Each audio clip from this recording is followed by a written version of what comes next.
नमस्कार साथियों, जैसे ही भारत सरकार ने 8वें वेतन आयोग गठित करने का ऐलान किया है, वैसे ही सोशल मीडिया पे बाढ़ आ गई।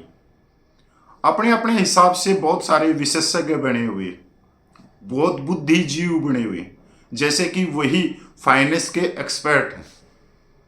आप देख रहे होगे कि अलग अलग फार्मूले दिखाए जा रहे। पेंशन यहां से वहां पहुंच जाएगा, वेतन यहां से आसमान में छू लेगा।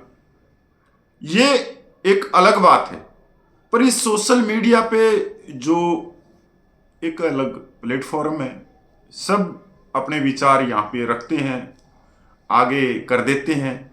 अब उन विचारों के साथ में लाखों आदमी भी देखने वाले होते हैं। पर उससे पहले आप लोगों को मालूम है कि अभी तो ऐलान करा है, इसके अध्यक्ष बनेंगे। उस अध्यक्ष का जो काम है वो बहुत बड़ा है, क्योंकि अभी तक 7 पे कमीशन की जो रिपोर्ट है वो 2.5 साल से ज़्यादा समय लग जाता है। और जो सबसे कम समय किसी वेतन आयोग ने लिया तो वो 6वां वेतन आयोग था, जिसने अपनी रिपोर्ट 18 महीने में दे दी थी। साथियों, सबसे बड़ी बात यह है कि जो आयोग बनेगा वो सिर्फ देश की मुद्रास्फीति को नहीं देखता कि 10 साल में कितनी महंगाई बढ़ी है। उसके अलावा जो फॉरेन के अंदर वहाँ के कर्मचारियों का वेतन क्या है, उनकी अर्थव्यवस्था क्या है, वो वहाँ भी टूर करते हैं। इसके अलावा जो कर्मचारियों के संगठन हैं उनसे भी वार्ता करते हैं। अब मेन बात ये आती है, क्या जो 8वां वेतन आयोग है वो डॉक्टर एरकेयार्ड फार्मूले से फिर लागू किया जाएगा? ये समझने की बहुत जरूरत है। साथियों, अब बहुत भाई जो यूट्यूबर हैं, खासकर हमारे जो सैनिक समाज के, क्योंकि आज के दिन वैसे तो केंद्र सरकार के करोड़ों कर्मचारी, उनके इतने यूट्यूब नहीं चलते, इक्का दुक्का चलते। अगर केंद्रीय कर्मचारियों के जो सबसे ज़्यादा यूट्यूब कोई चल रहे हैं तो वो हैं खासकर पूर्व सैनिकों के, उनमें भी सूबेदार ऑन रेडी वालों के हैं। 700 से ज़्यादा यूट्यूब हैं, और जो पूरे दिन बहुत ही बेशर्मी से पूरे देश के कर्मचारियों को गुमराह करते हैं कोट टाई पहन के। एक ये अलग बात है कि पूर्व सैनिक तो उनको पसंद करते हैं, 30 लाख के करीब उनको पसंद करते हैं, झूठ के पीछे चलते हैं, पर केंद्र सरकार के कर्मचारियों को उनके पीछे नहीं जाना चाहिए। साथियों, कई जो यूट्यूबर हैं वो दिखा रहे हैं 1.86 के फार्मूले से बढ़ोतरी होगी 8वें वेतन आयोग में। अब यहीं पर एक बात पकड़ने की है कि 1.86 के फार्मूले से बढ़ोतरी होगी तो कर्मचारियों के हाथ में तो 2 रुपया भी नहीं लगना, क्योंकि अभी फिलहाल 53% डीए है और 3% और डीए बढ़ जाएगा। और वो जो डीए है वो जुलाई 2024 से दिसंबर 2024 का, और अभी 2025 के 2 डीए और बढ़े, तो कम से कम 10% और लगा लो, तो 64% के करीब तो ये हो ही गया। अब 64% तो आप ले ही रहे हैं, तो 186 में से 64% को माइनस कर लो, क्योंकि डीए माइनस हो जाएगा। अब ये जो कोट टाई वाले जो पूरे देश को गुमराह कर रहे हैं बड़ी बेशर्मी से, अब इनको ये भी नहीं मालूम कि 1.86 का फार्मूला 6 पे कमीशन में था और 7 पे कमीशन में 2.57 का था। अब यहां भी आप देखोगे कि अगर जो 7 पे कमीशन में वेतन और पेंशन में जो बढ़ोतरी हुई प्रतिशत के हिसाब से, वो तकरीबन हुई 157% के करीब, और 2.57 के फार्मूले से उसको गुणा किया गया। 2.57 का फार्मूला जो था वो छोटे कर्मचारियों के लिए था, जो बड़े अधिकारी थे उनका जो फार्मूला था वो अलग था, 2.81। यहाँ भी बहुत बड़ा कर्मचारियों के साथ में भेदभाव हुआ, तो 8वां पे कमीशन में भी भेदभाव होगा। अब जो यूट्यूबर हैं, जो पूर्व सैनिक हैं, अब उन्होंने जो फार्मूला दिखाया है 2.86 का, अब पहले हम 2.86 के फार्मूले को देख लेते हैं कि कितनी पेंशन बढ़ती है। आज एक सिपाही 20,463 रुपये पेंशन ले रहा है, तो गुणा 2.86 का फार्मूला मिलने के बाद में उसकी जो 8वें वेतन आयोग में नई पेंशन जो हो जाएगी वो हो जाएगी 58,525 रुपये। नायक ले रहा है 23,570 गुणा 2.86, उसकी नई पेंशन हो जाएगी 67,407 रुपये। हवलदार की 24,763 रुपये गुणा 2.86, नई पेंशन 70,823 रुपये। नायब सूबेदार की होनरेडी नहीं, नायब सूबेदार की 26,900 गुणा 2.86, नई पेंशन होगी 76,934 रुपये। सूबेदार की 30,175 रुपये गुणा 2.86, उसकी नई पेंशन होगी 86,300 रुपये। सूबेदार मेजर की 34,575 रुपये गुणा 2.86, 98,884 रुपये। ऑनरेडी लेफ्टिनेंट और कैप्टन की 42,625 रुपये गुणा 2.86, नई पेंशन होगी 1,21,907 रुपये। और जो ऑफिसर को जो फार्मूला, अगर उनको जो फार्मूला मिला 3.46 का, तो 1,25,000 की होगी 4.5 लाख से ज्यादा। अब इन यूट्यूबरों को इतना ज्ञान है कि 10 साल पहले पेट्रोल के रेट क्या थे, एक स्प्लेंडर बाइक का रेट क्या था, एक सीमेंट के कट्टे का रेट क्या था, ईंट का क्या रेट था, स्कूलों की फीस का क्या रेट था, मेडिसिन के जो टेबलेट आती है उनका रेट क्या था 2016 के अंदर, हल्दी मिर्च दाल सारी चीजें लगा के क्या रेट था, मजदूरी क्या थी, मुद्दा सख्ती क्या थी। तो इनको इस चीज का तो ज्ञान है ही नहीं, क्योंकि ये जो यूट्यूबर हैं ये 10वीं और 12वीं पास हैं। तो 10वीं 12वीं पास वाले ही इस तरह की नाच के नौटंकी करते हैं, नाचते हैं, गाते हैं। अगर 2.86 भी दिया गया ना, तो कर्मचारियों को कुछ नहीं मिलना, कुछ भी नहीं मिलना। बात सुनो मेरी, आज एक न्यूनतम वेतन कितना है 18,000 रुपये, और 2.86 के हिसाब से उसका जो नया वेतन हो गया 51,480 रुपये। अब यहां समझने की जरूरत है। अब उस 18,000 के कर्मचारी के पास में 2 बच्चे हैं और दोनों का एडमिशन नर्सरी प्राइवेट स्कूल में करवा दिया, और वो किसी भी स्टेट के छोटे से शहर में रहता है। अब जो मैं आगे बताऊंगा आपको समझ में आ जाएगा कि वाक्य में आप अपना माथा पकड़ लोगे।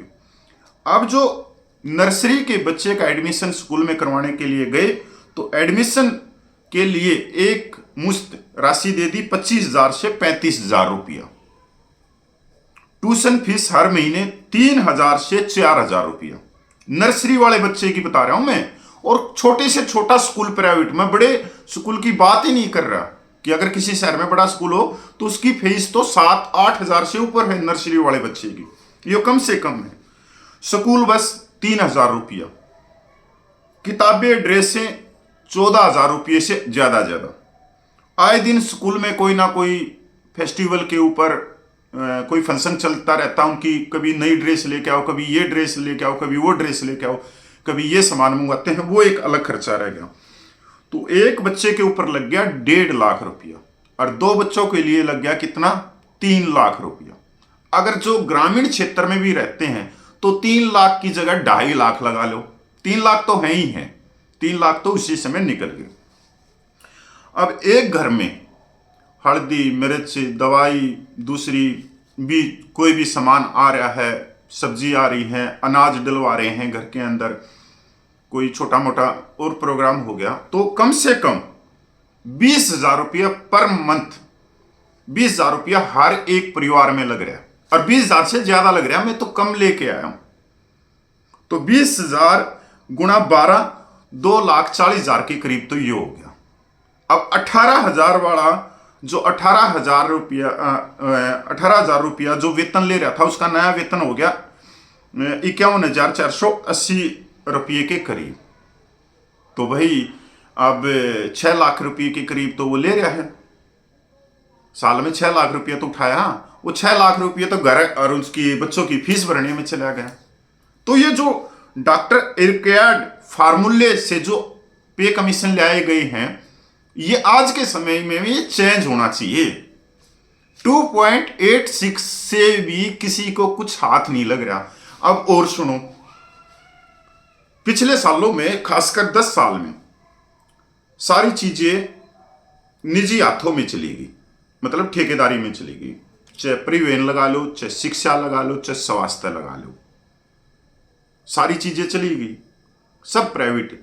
तो प्राइवेट, चाहे बिजली हो, चाहे पानी हो, सब कुछ प्राइवेट हाथों में जा रहा है।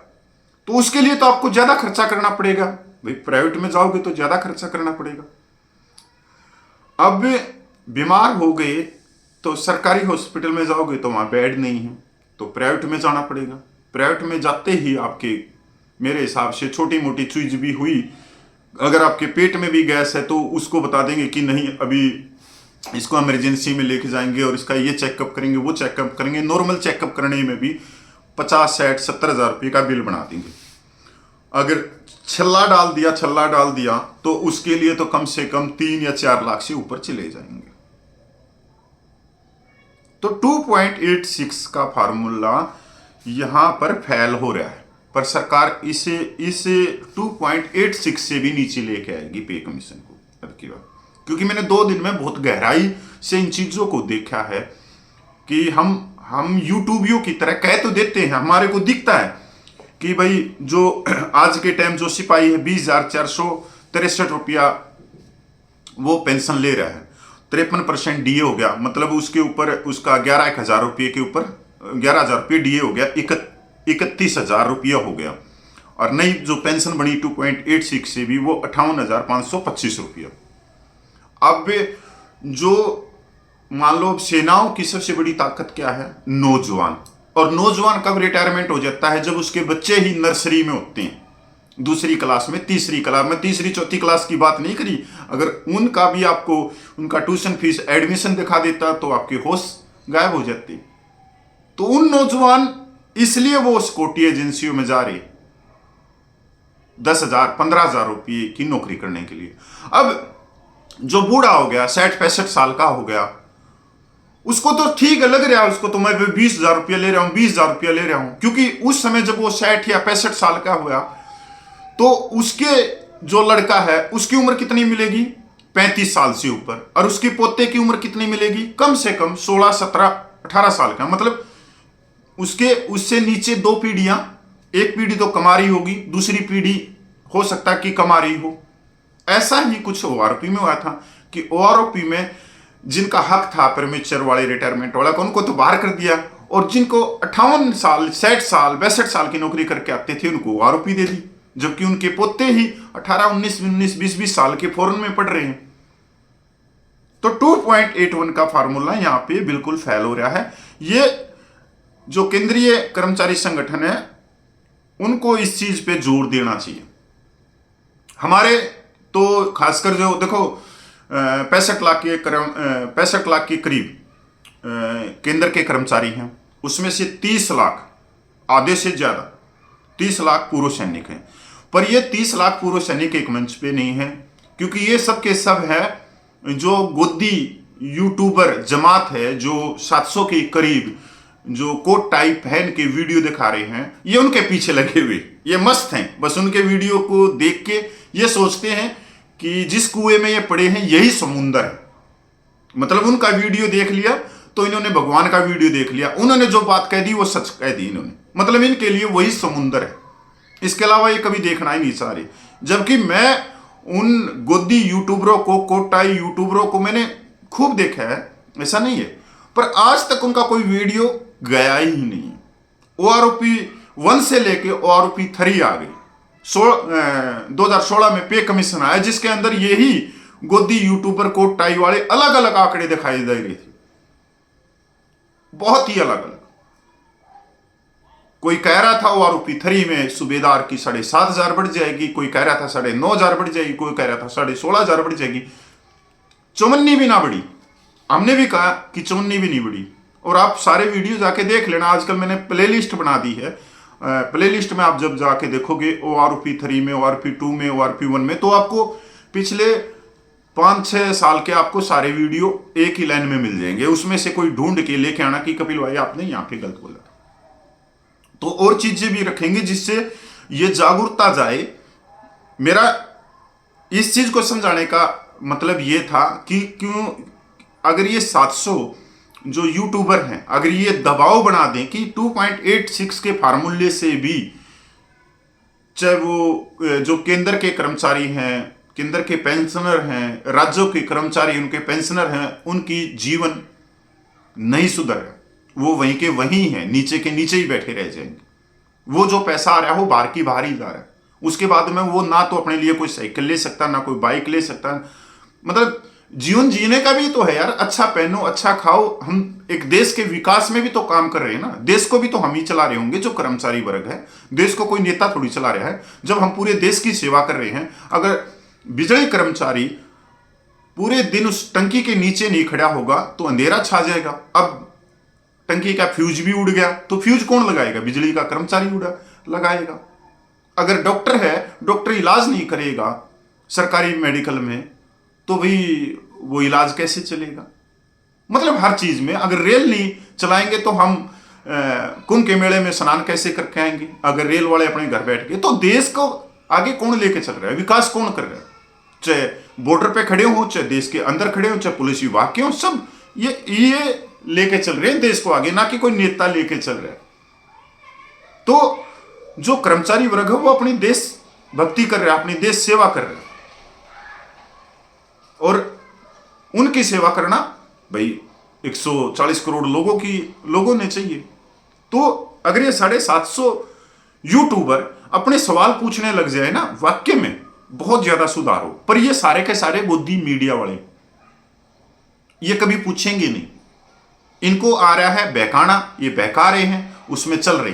कहीं मेरे को सरकार से मैं सवाल पूछ लूं, कहीं मेरा ये टीवी चैनल ना बंद हो जाए, फिर मैं लोगों की जेब कैसे काटूंगा, मैं आलतू फालतू के उनको वीडियो दिखा के उनका समय कैसे खराब करूंगा, यही चल रहा है। और आप देखो, मैं तो खासकर मैं तो अपने सैनिक समाज को तो मैं कई साल से समझा रहा हूं, वो तो समझने के लिए पता नहीं उनको क्यों नहीं समझ में आ रही कि इन खासकर ये जो 700 यूट्यूबर हैं, पूर्व सैनिकों के नाम से, कोई सैनिक के नाम से कोई पाठशाला रख ली, पता नहीं क्या क्या नाम लेके आ रहे हैं, हम तो सोच भी नहीं सकते। मैं तो कह रहा हूं, कई साल से कह रहा हूं पूर्व सैनिकों कि इनको हट जाओ, इनको देखना छोड़ दो, पर वो नहीं मानते। तो मैं अब केंद्रीय कर्मचारियों को कह रहा हूं, 50 से 60 लाख के करीब हैं केंद्रीय कर्मचारी, मैं उनको तो कहूँगा, क्योंकि हम भाई पूर्व सैनिकों को निकाल दो तो तकरीबन इतने बैठेंगे, वो 17-1 लाख के करीब। तो मैं उन 70 लाख वालों को कह रहा हूँ कि हमारा कोई वीडियो मत देखना, खासकर पूर्व सैनिकों के नाम से जो भी यूट्यूब चैनल चलता हो, कोई भी मत देखो, चाहे मैं ही क्यों ना हो, देखना बंद कर दो। अपने आंकड़े खुद ही देखो कि किससे इसमें आएंगे। डॉक्टर एक्यार्ड फार्मूले को मैं बाद में आपको पूरा बताऊंगा, लंबा वीडियो हो गया आज। जय हिंद, वंदे मातरम भाई।